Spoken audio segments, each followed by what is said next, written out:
Hello future doctors, ये NEET 2021 का official question paper है।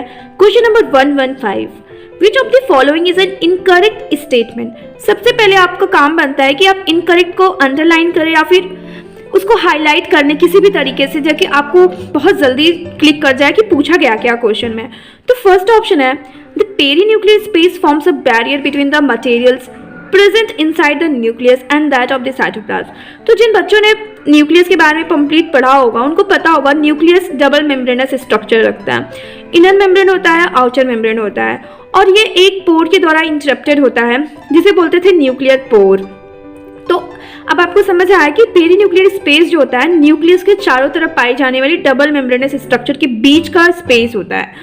तो ये न्यूक्लियस और साइटोप्लाज्म को आपस में अलग करता है, क्योंकि न्यूक्लियस के अंदर क्या होता है, डीएनए, डीएनए से क्या बनता है, आरएनए, आरएनए से क्या बनता है, प्रोटीन।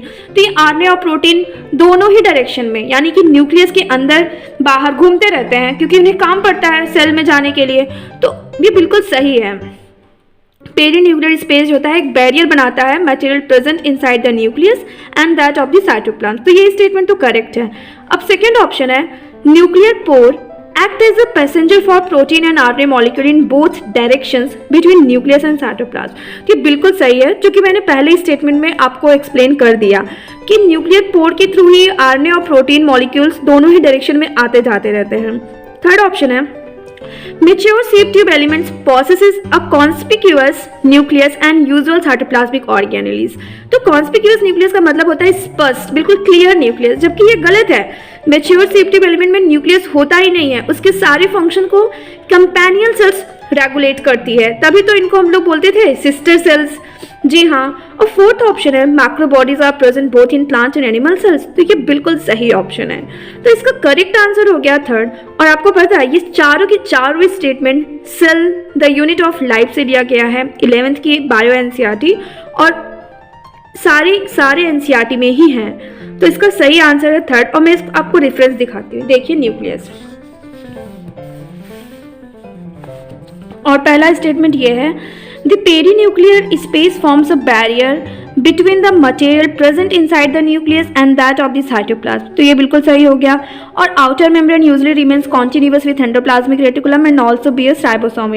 जो आउटर मेम्ब्रेन होता है वो एंडोप्लाज्मिक रेटिकुलम उस पर जुड़े होते हैं, उस पर राइबोसोम होते हैं, वही जो रफ एंडोप्लाज्मिक रेटिकुलम बनाते हैं।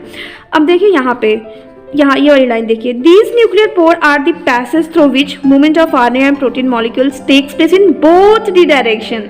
देख रहे हैं, बोथ डायरेक्शन। बहुत सारे बच्चे कंफ्यूज हो जाते हैं एग्जामिनेशन हॉल में कि यार एक ही डायरेक्शन था कि बोथ डायरेक्शन था, और उसको आपको कॉन्सेप्ट भी पता होना चाहिए कि क्यों both direction between the nucleus and the cytoplasm. अब ये देखिए, normally there is only one nucleus per cell.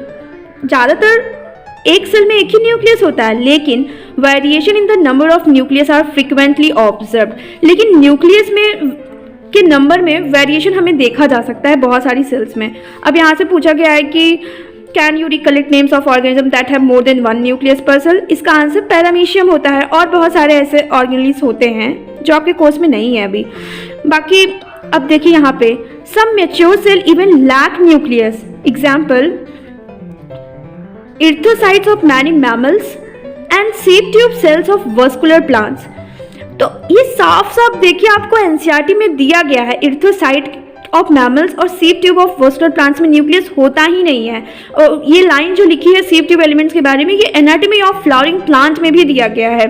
तो आप पूरी एनसीईआरटी की एक एक लाइन पढ़िए। और ये देखिए माइक्रोबॉडीज वाला, ये देखिए, many membrane bound minute vesicle called microbodies that contain various enzymes are present in both and plant cells।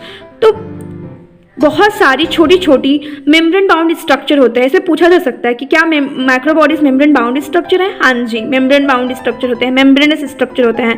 क्या ये केवल प्लांट में पाए जाते हैं या केवल ये एनिमल्स में पाए जाते हैं कि ये दोनों में पाए जाते हैं? तो दोनों में ही पाए जाते हैं, both plants and animal cells. तो यार आपको बहुत अच्छे से एनसीईआरटी रटी होनी चाहिए और सिर्फ एनसीईआरटी पे फोकस करिए। Thank you very much. I hope आप सबको अच्छे से समझ में आया होगा। कुछ भी आपको अगर पूछना है फिजिक्स, केमिस्ट्री, बायो में कोई शॉर्ट ट्रिक, कोई कुछ नहीं समझ आ रहा है, तो आप कमेंट करके ज़रूर बताएं। मैं कोशिश करूँगी कि मैं आपको ज़रूर आंसर दे सकूँ। Thank you very much.